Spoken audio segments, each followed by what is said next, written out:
Ish-deputeti I Partisë Demokratike. Zoti Bylykbashi, përshëndetje. Përshëndetje. Faleminderit që jeni në ABC News.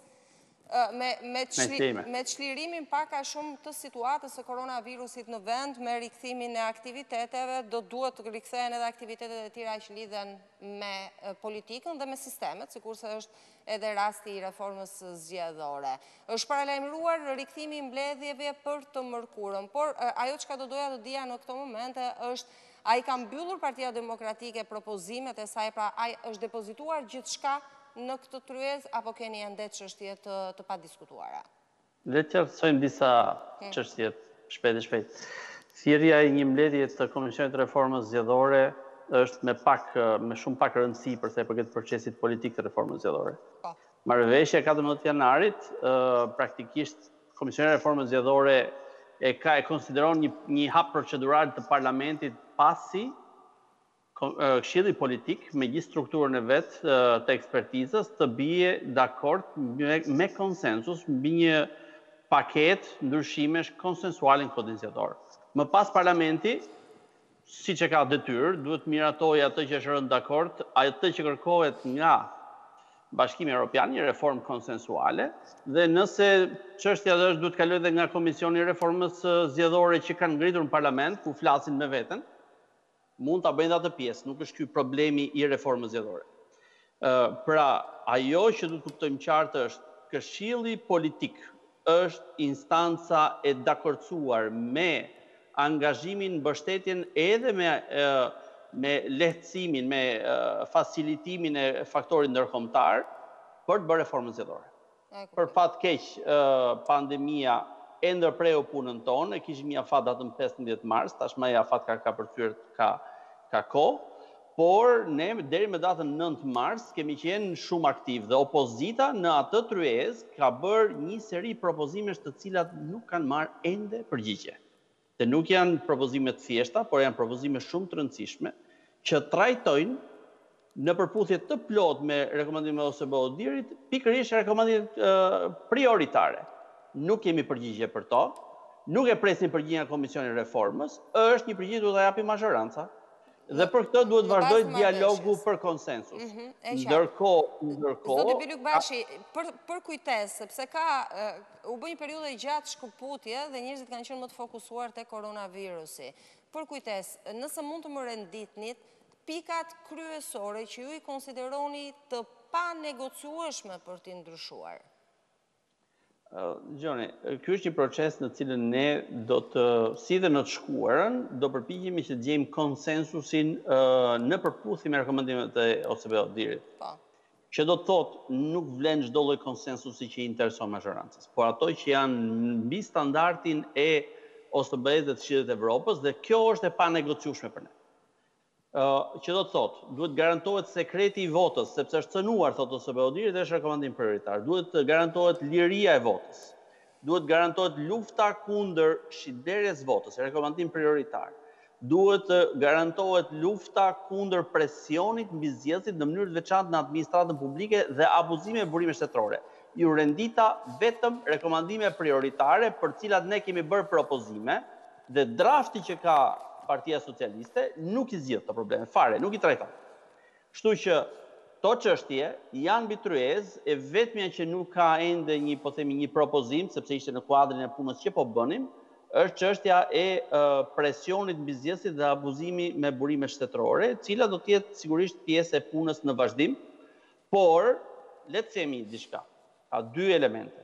Aktualisht tentativa e Partisë Socialiste për të aktivizuar procesin është qartësi me një background tjetër, ka hallin të tërheqë vëmendjen, të krijojë një fokus diskutimi tjetër politik, ndërkohë që problemi kryesor sot është ekonomia e cila po rrënohet me shpejtësi të jashtëzakonshme, jo thjesht prej pandemisë, po prej mënyrës se si e menaxhoi qeveria dhe mungesës skandaloze, gati kriminale të ndërhyrjes me masa ekonomike në mbështetje të bizneseve. Neve sot kemi në punonjës që po protestojnë për faktin që nuk kanë një mbështetje, janë pa punë, janë pa pagën e luftës, siç e quajnë kryeministët e tjerë. Pra, është një tentativë e qeverisë për të krijuar një fokus që të zhvendosi atë që është debati real sot në këtë moment. Sepse reforma zgjedhore do të bëhet, do të shkojë në konkluzionin e vet dhe koha mjaftueshme.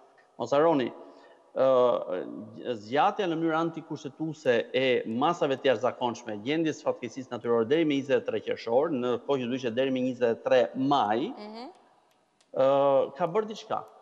Kushtetuta është shumë eksplicite në nenën 170 që në rastin e masave të jashtëzakonshme të shpallura për një nga arsyet, në rastin konkret gjendjen e fatkeqësisë natyrore, është e ndaluar të ndryshohet kodi zgjedhor. Është shumë specifik. Kushtetuta ndalon, pra praktikisht Edi Rama ka bllokuar dhe procesin e reformës zgjedhore. E ka shtyr përtej datës 23 qershor. Megjithatë, kur Damian Gjiknuri thotë që do përpiqemi ta miratojmë deri në qershor, duhet të shohim fundin e qershorit? Ju thash që janë xhiro boshe që bën mazhoranca. Dhe mbi të gjitha, ajo që është e rëndësishme është që duhet që në momentin e oportun, kur realisht kemi vëmendjen edhe për të çështje shumë të rëndësishme, sepse është kushti i Bashkimit Evropian, duhet që t'i rikthemi marrëveshjes së 14 janarit. Pra, atij kompromisi i cili vuri rregullat për kush do të jetë reforma zgjedhore. Jo për pazarin merr këtë, më jep atë, por si do të bëhet reforma konsensuale zgjedhore. Me opozitën. Çfarë ndryshoi rrugës, zoti Bylykbashi? Ja, po ja them, në fakt ka ndryshuar rrugës, ka ndryshuar, ne kemi denoncuar, hapni kronikën e datës 9 mars. Në përfundim të mbledhjes së fundit, bashkë me zotin Vasili, kam denoncuar një tentativë të qartë të mazhorancës për ta përdorur Këshillin Politik si një fasadë për një proces ku thjesht lahesh goja, bëshin propozimet, nuk ram dakord e miratojmë në mënyrë unilaterale në parlament draftin ton. Kjo jo vetëm është thyerje e marrëveshjes 14 janarit, por mbi të gjitha është rënon në themel kushtin që ka vënë Bashkimi Evropian, që reforma zgjedhore duhet të ketë konsensusin dhe besueshmërinë e palëve, sepse me një reformë të bërë vetëm siç don Partia Socialiste, për të bërë zgjedhje si ato të vitit 2019, kjo nuk i intereson shqiptarëve dhe shqiptarët që janë sot pa punë, me një ekonomi të rënuar, bizneset ose biznesmenët të cilët po shkatërrohen sot praktikisht në mënyrën si menaxhon qeveria duke dhënë fonde për oligarkët, por as ndim për ekonominë reale, ata nuk kërkojnë dot llogari nëse procesi zgjedhor është i manipuluar nga qeveria. Kështu që ne po kërkojmë të rikthehet në themelin e procesit politik të pari. Dhe sigurisht zgjidhjet teknike debatohet. Po mos harroni këtë. Askush mendon që administrata zgjedhore mund të jetë e depolitizuar siç propozon Partia Socialiste, ku të jetë vetëm militant të punësuar në administratë Partisë Socialiste. Nuk mund besohet kolegjit zgjedhor nën presionin e vettingut, siç e thot Odiri, kur ne kemi sot tentativën për të mbajtur dvoranin në krye të gjyqësorit, duke shkelur me një mandat pothuajse të dytë të zotit Dvorani.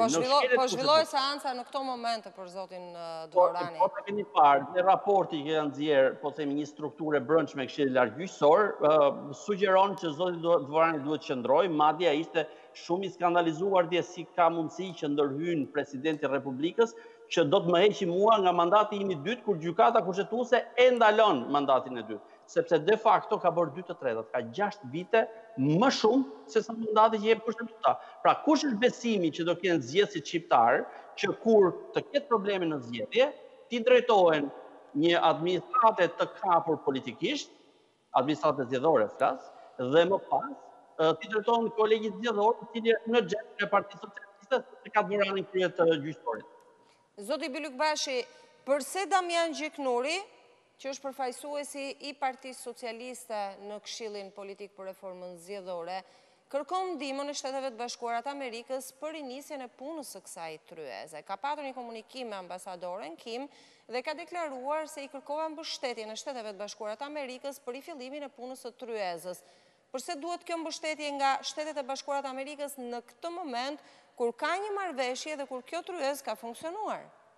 Sepse ju vetë kuptoni, pra absurdi i deklaratës zotit Gjiknuri është njësoj si kur trokasësh një portë që është e hapur. Ambasada e Shtetet Bashkuara ka qenë një nga faktorët kryesor në mbështetjen e marrëveshjes të datës 14 janar. dhe asgjë nuk ka ndryshuar nga ajo përsa i përket opozitës nga ajo marrëveshje, por është vetëm është tentativa e iknurit dhe po themi forcës politike që ai përfaqëson për të shmangur kësaj marrëveshje dhe për shkuar tek një miratim i njëanshëm. Tani, e dyta është kjo, që nevoja për të prodhuar një lajm i cili shfokuson nga halli real, po themi njerëz sot që protestojnë se nuk marrin mbështetjen ekonomike në këtë situatë, biznese që u lërasin për faktin që po falimentojnë, e peshkatarët në Durrës që po mbyllin sepse nafta për ta është më e shtrenjtë se sa për jahtet e tjerë. Këto janë problemet që prodhoi pandemia e Covidit me gjithë atë që ajo shkakton. Por është pandemia ekonomike herë më afatgjatë më e rëndë, si do shmangim në vëmendjen të themi që i kërkuam mbështetjen ndërkombëtarëve për të bërë reformën zgjedhore, por kjo është dhënë që me datë 14 janar nga ndërkombëtarët. Mbështetën propozimin ton që të bëhet me Këshill Politik dhe të mos bëhet në Parlament. Kaq e thjeshtë është. Sipas zotit Gjiknuri, miratimi i ligjit të ri elektoral do t'i hapi rrugë edhe arritjes së konsensusit për reformimin e financimit të partive politike.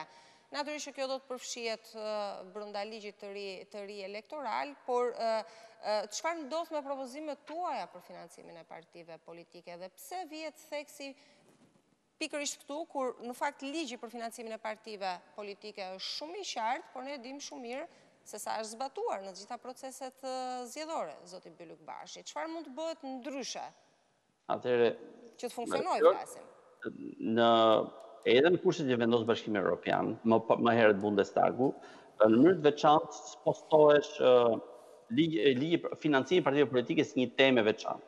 Ajo është pjesë e reformës zgjedhore dhe qëndrimi i opozitës ka qenë propozimi për një ligj të plotë, një zgjidhje globale e çështjes për të bërë arritime të përkohshme. Sigurisht me pretendimin e kohës, majoranca kërkonte t'i shmangë këtë lloj zgjidhje. Tani dy gjëra janë të rëndësishme.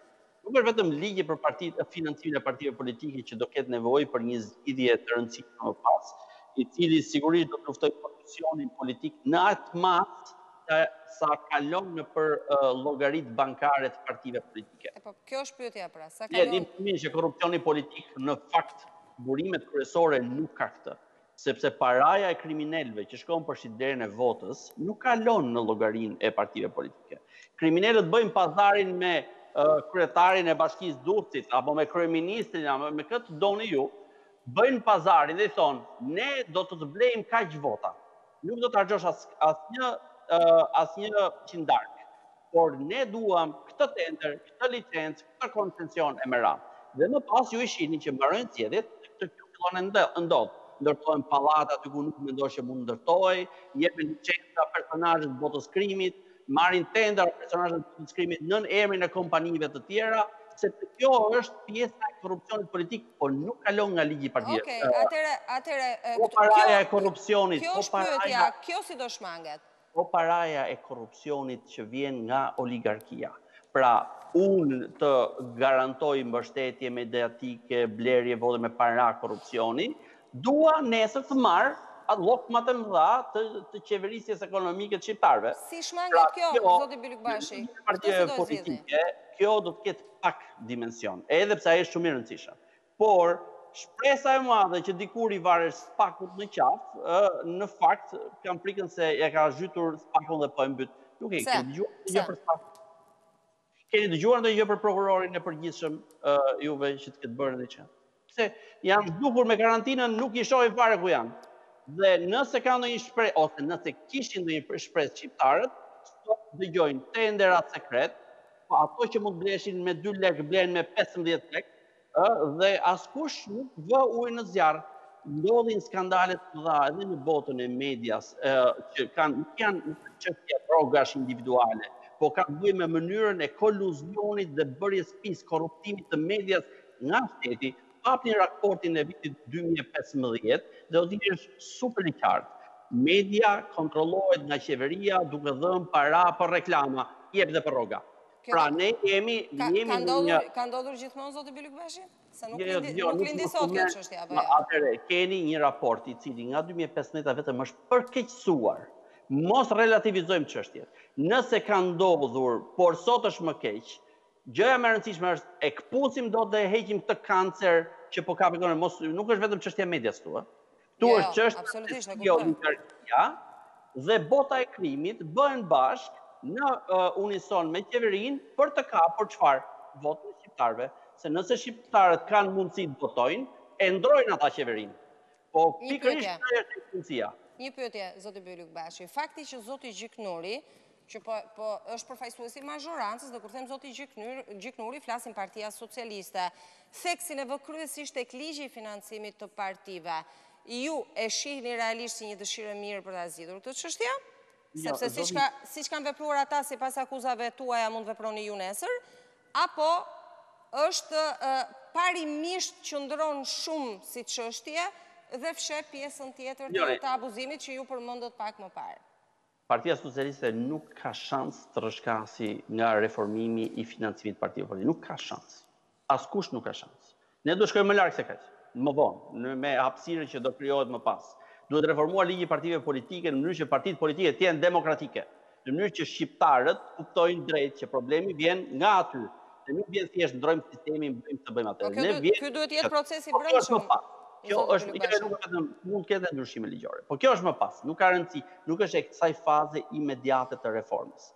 Shumë e rëndësishme, por duhet të ndërtohet rrugës. Ajo që zoti Gjiknuri kërkon të shmang për llogarit Partisë Socialiste, pra Partia Socialiste Evropie të shmang është kjo, rekomandimi prioritar I vitit 2017. Cili? Shit-blerja e votës. Dhe unë nga shpjegova, shit-blerja e votës nuk ndodh që Partia Socialiste nxjerr para nga llogaria e saj bankare, ja shpërndan kriminalëve apo bashkëpunëtorët vet në territor dhe blejnë vota. Jo, paraja vjen ose nga korrupsioni gjigant dhe nuk kalon, po thuhet, unë do blej vota, ti do m'ja për tender, ose nga kriminaliteti galopant, që nuk kemi që ti provojmë, sot është super provuar. Ka një kod penal të rënduar me ndëshkime për këtë çështje, për shit-blerjen e votës, por që nuk ka funksionuar, zoti Bylykbashi. Po shumë mirë që e përmendet. Atëherë, a zgjidhet kjo çështje vetëm me reformën zgjedhore? Sepse duket se hallkat e zinxhirit janë shumë më të gjata se sa thjesht reforma zgjedhore. Ju jeni plotësisht saktë në këtë gjë. Edhe unë ju falenderoj që ju e bëni këtë lidhje vetë pa patur nevojën të ta them unë, sepse praktikisht varësh të gjitha palltot e halleve të shqiptarëve tek gozhda e vet me reformën zgjedhore, sigurisht do të bjerë me gjithë mur gozhda.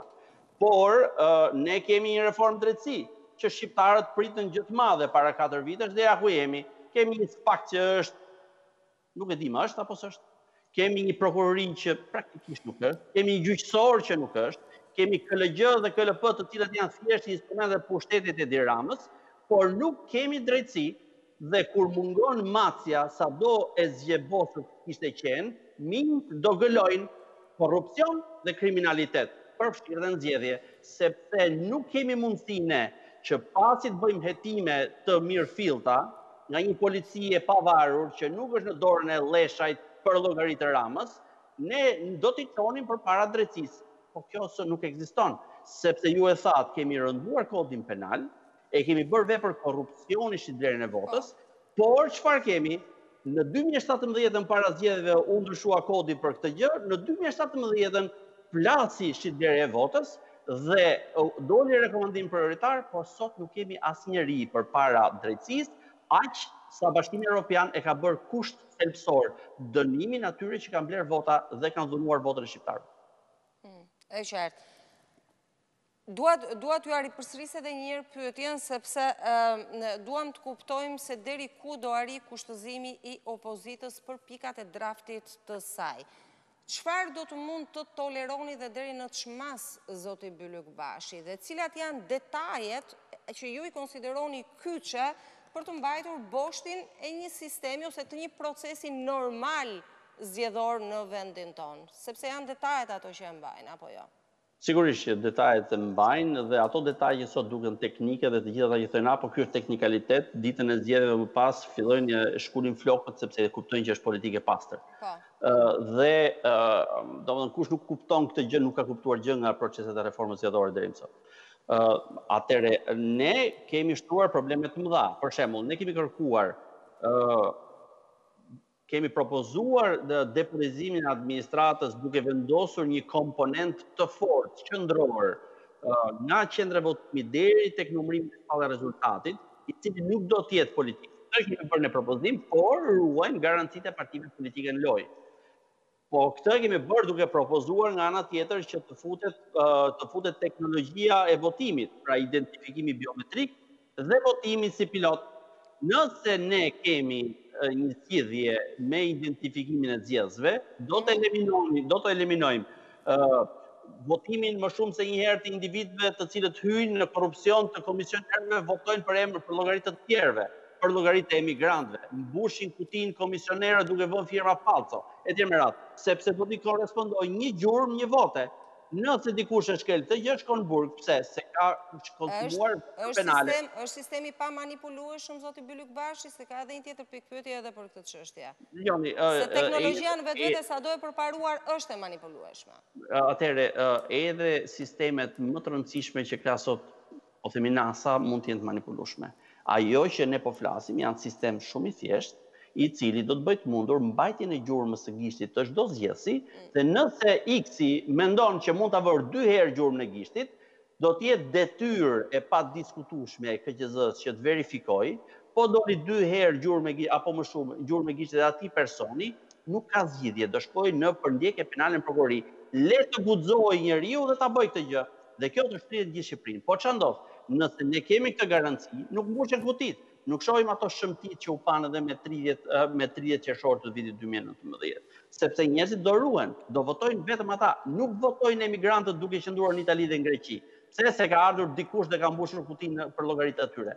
Kështu që kjo mundson edhe depolitizimin e administratës në një masë të mjaftueshme, duke garantuar besim, dhe më pas bën dhe fare të panevojshme ose bën më pak të nevojshme debatin për kolegjin zgjedhor. Por nëse gjithë llumi transferohet për gjatë gjithë llumi zgjedhor, transferohet për gjatë gjithë procesit dhe filtri i fundit i drejtësisë zgjedhore është kolegji zgjedhor i kapur nga qeveria me vetingun, atëherë sigurisht që debati nuk është më teknik, po do të jetë politik, dhe mos u çudisni të shihni njerëzit në rrugë siç ka qenë dikur në vitet 2000-2003 kur njerëzit protestonin për manipulimin e zgjedhjeve. Kështu që është një proces politik, ne ishim në një fazë ku po shihnim hapësirat për kompromise, do të rimarrim nga kjo pikë, por ju thash, problemi kryesor është ky, që Partia Demokratike mos ta shohim këtë proces sikur është për të largojën, por është procesi thelbësor, aty del konsensusi. Me ndihmën e partnerëve ndërkombëtar, kur nuk e gjejmë dot teknikisht këtë pjesë, dhe më pas le ta miratojë Parlamentin siç është rënë dakord pa ndryshime. Zoti Bylykbashi, doja t'u pyesja edhe për një çështje tjetër e cila diskutohet pak, po që ndër vite ka rezultuar shumë problematike dhe shumë e shëmtuar. Trafiku i mandateve. Do duhet të ketë ndryshime në ligj për këtë, pavarësisht se mund të konsiderohet liria e zgjedhjes së çdo individi e të tjerë, por janë mandate që të paktën parimisht konsiderohen se vijnë nga vullneti i qytetarëve dhe vullneti i tyre nuk mund të transformohet, apo jo? Do duhet të lëvizet edhe për këtë çështje? Besoj kjo është një temë të cilës populizmi bën shumë dëm. Në qoftë se nisemi thjesht nga konsiderata populiste që shpeshherë hidhen në debatin publik, jo vetëm do të kemi përplasje me kushtetutën, kushtetuta shqiptare e ndalon mandatin imperativ, pra askush nuk e detyron dot një deputet që të marrë një qëndrim të caktuar, por nga ana tjetër ajo që është shumë e rëndësishme është që procesi me cilin neve jo vetëm përzgjedhim kandidatë, po dhe bëjmë politikë, e bën politikën të besueshme, e përjetoj nuk ka nevojë që ndodhin këto gjëra. Ka vende të cilët janë përpjekur të bëjnë zgjidhje, të cilët janë të gjitha kontroverse, janë të debatueshme. Janë kryesisht vendet lindjes që kanë tentuar ose të paktën nuk vendet ku rregullat që të Evropës funksionojnë fort. Por mbetet problemi. Në qoftë se ky trafik mandati është vepër korrupsioni e pasër, duhet dënuar me burg, dhe në 90% të rasteve ka patur akuzat tilla. Nëse është korrupsion moral, ajo që duhet ndodhi është së paku, që një herë në 4 vjet, zgjedhësit që e shohin që XY deputet e trafikoi votën e atyre që e votuan për të bërë diçka në një llogari tjetër politike që nuk ishte lidhje me mandatin që i dhanë, të paktën të kenë mundësinë që ai person mos zgjidhet më. Dhe nëse ne zgjedhësve ja kthejmë votimin në një formalitet, normalisht do të jetë pamundur që të prevaloj morali, por do të prevaloj në fakt korrupsioni moral dhe politik. E qartë. Ndërkohë, duhet të trajtuar çështja. Po, ndërkohë, Edi Paloka, që është kryetari i Partisë Demokratike, në një intervistë që ka dhënë për ABC News, i është rikthyer sërish çështjes së zgjedhjeve të parakohshme, që në fakt duket sikur nuk kanë më sens, sidomos me këtë tej zgjatje për shkak të pandemisë së situatës dhe debatit politik në vend. Dhe thotë që qoftë edhe një javë para është e vlefshme. Çfarë vlere ka zoti Bylykbashi? Ndani të njëjtin gjykim? Mesazhi i zotit Paloka është shumë i qartë. Domethënë, kur thotë dhe një javë para, se po ti marrë me teknikalitete, thotë ç'kuptim ka. Por ajo që është shqiptarët kanë nevojë për zgjedhjet parakohshme, sepse vetëm zgjedhjet do ta nxjerrin politikën shqiptare nga bataku ku ka rënë prej kohësh. Zgjedhjet parlamentin shqiptar nga bataku ku është, përfaqësimin politik shqiptarëve nga bataku është. Dhe kurdo që ne të kemi mundësinë për t'i bërë këto, para të ndodhte pandemia, fusha ishte hapur krejtësisht, por duke patur parasysh situatën aktuale, duhet mos harrojmë. Situata ekonomike agravon për shkak se qeverisë pa kontroll, nuk e kontrollon kush. As gjykatat e kontrollojnë, as zgjedhësit i kontrollojnë. E përjedhoi, vazhdon dhe i 120 milion dollar oligarkëve. Pse? Sepse nuk ka kusht i thotë gjë, nuk ka kusht ta pengoj. Nëse do kishte frikën e votës lirë, do t'i ndërpriste në mënyrë urgjente kontratat, me forcën, me klauzullën e forcës madhore, do ta kishte të thjeshtë edhe për t'u mbrojtur përpara gjykatave për penalitetet të mundshme, dhe ato para do t'i shkojnë shqiptarëve që sot janë ditë hallit. Nuk i shkojnë sot oligarkëve.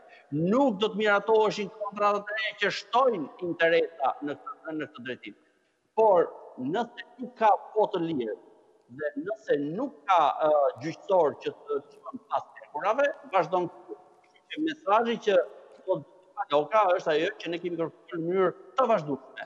Sa më parë shqiptarët kanë mundësi që t'i japin qeverisjes. Dhe sigurisht që ne kemi thënë prej kohësh që vetëm një qeveri tranzitore do të garantonte një vullnet politik të pandotur. Do ta kërkoni, është mohuar kategorikisht të ndodh një gjë. Në këtë gjë, po mund ta mohojnë, ne e dim, ne kemi parë ç'po ndodh. Po ndodhin edhe në kohët e hallit shqiptarëve të mbyllur, një pjesë kanë humbur jetën nga pandemia e tjerë, ta vazhdojnë e vjedhin me tendera sekret. Po çështja e qeverisë tranzitore, zoti Bylykbashi, çështja e qeverisë tranzitore nuk është më kusht i Partisë Demokratike për të hyrë në zgjedhjet e ardhshme, apo jo, e keni superuar këtë? Kur e keni dëgjuar që të ketë ndryshuar kjo? Jo, flas për zgjedhjet e ardhshme. Do ekzistoj prapë si kusht? Se i biesh mos hyni prapë në zgjedhje. Në rast se pranohet nga majoranca.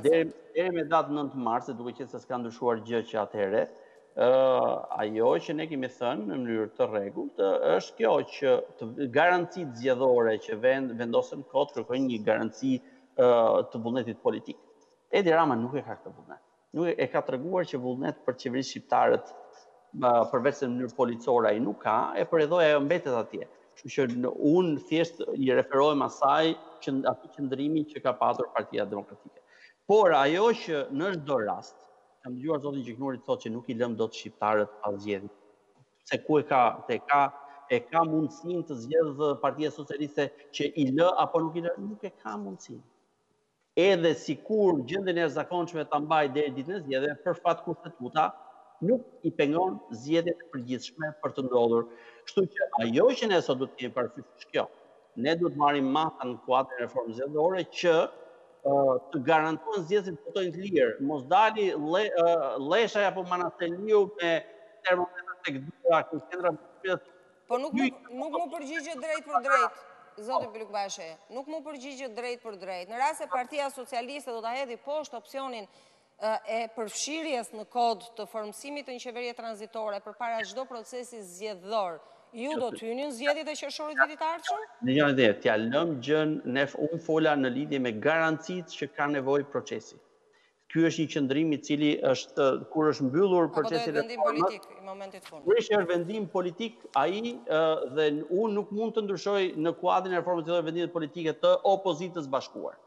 Por ajo që po them unë është kjo, që është më e rëndësishme se sa kjo që ky debat i vogël që bëm. Ka të bëjë me faktin që garancitë politike të vullnetit politik janë thelbësore dhe një qeveri e cila vjedh edhe në kohën e pandemisë është shumë e thjeshtë për të kuptuar që do përpiqet vjedh edhe votat. Zoti Bylykbashi, ne këtë nuk do ta lejoj. Në parlament aktualisht po tentohen të krijohen forca të reja politike nga ajo që e kemi konsideruar si opozita e re parlamentare. E shihni si një strategji me qënë se mazhorancën e keni akuzuar se i ka blerë këta deputet, apo është një reagim i natyrshëm i njerëzve që kanë mandat dhe që mund të konsiderojnë se kanë një forcë politike parlamentare? Në qoftë ju keni dëgjuar për ndonjë forcë politike parlamentare, unë s'kam dëgjuar. Për këta janë thjesht individ të cilët në një mënyrë caktuar hynë në parlament. Dhe është një tentativë për të krijuar një entitet i cili nuk ekziston dhe të gjithë dinë që opozita reale jemi ne, opozita bashkuar. Jo më kot kemi bërë atë kompromisin e 14 janarit, përndryshe bënte e zgjidhte në parlament majorancë. Se ç'bëjnë ata është çështje, unë them fati madh që ligji ynë për partitë politike është shumë liberal dhe kushdo mund të krijojë parti. Problemi është kaq që shqiptarët nuk duhet të kenë kostot e tepruara politike dhe financiare në lidhje me këtë. Ky do të jetë proces reformues edhe për sa i përket këtij aspekti.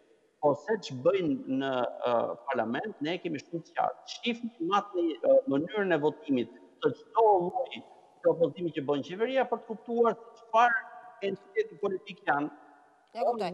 Dhe derisa arritën dhe miratuan dhe një kod penal i cili ka filluar të japë. Ja keni një dentist i cili nën kuadrin e masave të reja penale arrestohet në mënyrë brutale sepse kaq i duhet qeverisë. Nuk do presi derisa të dënohet dikush për ndryshimet e kodit penal për punën e pandemisë.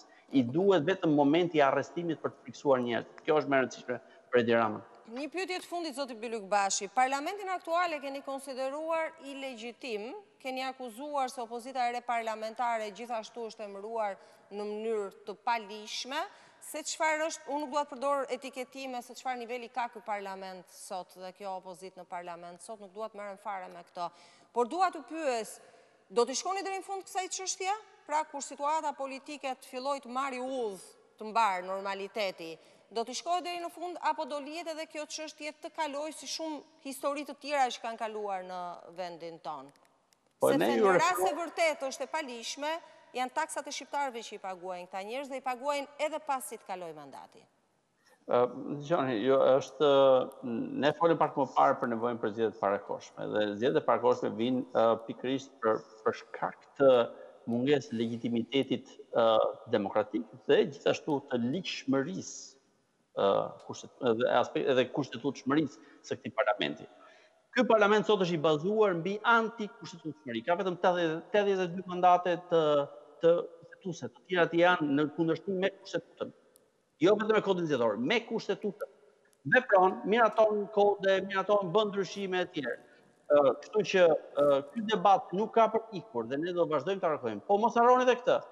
Ju e dini shumë mirë që pritet ende edhe nga Bashkimi Evropian një vendim i gjykatës kushtetuese mbi ligjshmërinë e zgjedhjeve.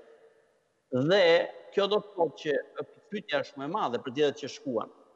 Pikpyetja është shumë e madhe. Po ju e dini shumë mirë që kërkesa për hetim të shit-blerjes votës vjen nga viti 2017 për skandalet e mëdha që nxorri zëri i Amerikës dhe gazeta Bild që neve kishim denoncuar që pa zgjedhjeve.